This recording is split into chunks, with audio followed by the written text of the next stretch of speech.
సరదాగా కాసేపు అలా బయటకైతే వచ్చాము. ఎక్కడికెళ్ళాలా అని ఆలోచిస్తూ ఉంటే, నెక్సెస్ మాల్ అయితే దగ్గర కదా అనిపించి నెక్సెస్‌కైతే వచ్చేసామనమాట. అలా మాల్‌లో తిరుగుతా ఉంటే హెయిర్ చెకప్ అయితే ఫ్రీగా చేస్తున్నాము అని చెప్పి ఒక బోర్డయితే కనిపించిందనమాట.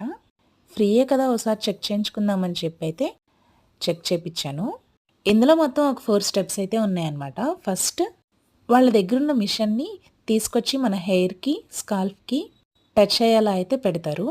సో, నాకు ఫస్ట్ టైం పెట్టంగాల్నే ఏంటంటే లైట్‌గా డాండ్రఫ్ కూడా ఉందని చెప్పారనమాట. అండ్ వాళ్ళు కొన్ని క్వెషన్స్ కూడా అడుగుతారనమాట. నన్ను అడిగిన క్వెషన్స్ అయితే ఏంటంటే, హెడ్ బాత్ చేసిన తర్వాత మీకు ఆయిలీగా అనిపిస్తుందా అని అడిగారు. లేదనైతే చెప్పాననమాట. నాదైతే డ్రై స్కిన్ అనైతే చెప్పేశారు. నెక్స్ట్ టైం మళ్ళీ అలానే హెయిర్‌కి, స్కాల్ప్‌కి టచ్ అవుతూ ఓ మిషన్ అయితే పెట్టారు.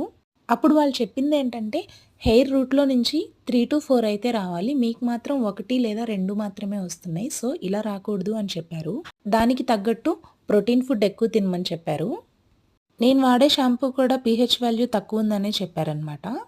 అండ్ షాంపూని డైరెక్ట్‌గా యూజ్ చేస్తారా? లేకపోతే వాటర్‌లో డైల్యూట్ చేసి హెడ్ బాత్ చేస్తారా అని అడిగారు. నేనైతే డైల్యూట్ చేసే హెడ్ బాత్ చేస్తాను అని చెప్పాను. అలానే వాటర్‌లో డైల్యూట్ చేసి మాత్రమే హెడ్ బాత్ చేయాలని అయితే వాళ్ళు చెప్పారనమాట. ఇంకా నా హెయిర్‌కి అసలు ఆక్సిజన్ కానీ, బ్లడ్ సర్క్యులేట్ కానీ అవ్వట్లేదని అయితే ఖచ్చితంగా చెప్పేశారు. మరేం చేయాలండి అనంటే ఆయిల్ పెట్టి మసాజ్ చేస్తూ ఉంటే కనుక బ్లడ్ సర్క్యులేట్ అవుతుంది. ప్లస్ హెయిర్‌కి ఆక్సిజన్ కూడా అందుతుందని చెప్పారనమాట. లాస్ట్‌కి రిజల్ట్ అయితే కనుక చాలా తక్కువుందని చెప్పారు. మెయిన్‌గా నాకైతే protein food, yoga, oil massage ఇలా టిప్స్ అయితే చెప్పున్నారనమాట.